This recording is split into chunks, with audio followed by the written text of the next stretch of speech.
Nu, lūdzu, un te mēs rādam sievieti, neteikšu kādu sievieti, kur, bet kā viņai jāiet pa šitādu. Tas ir tikai tāpēc, atkārtošos, tikai tāpēc, ka tīra ar traktoru. Jo viņš pa virsu paņem. Ai atļautu notīrīt ar rokām.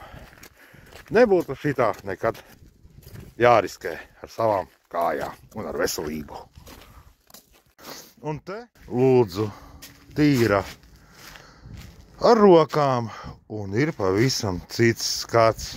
Un ja mēs pie mājām atļautu tīrīt pašiem un paņemtu to nodokli nost īpašuma, nu kaut vai samazinātu, es būtu ar mieru tīrīt.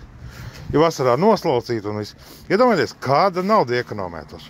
Un mēs varētu brīvi staigāt tiešām par ietvēm, nevis pa lielceļu, kā tagad daudzi skatos dara.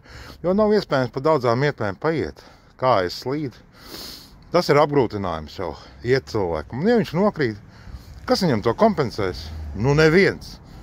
Tāpēc man tādas pārdomas par to visu ir. Paldies, ka skatījāties, un ko jūs domājat, paši padomājiet pie sevi.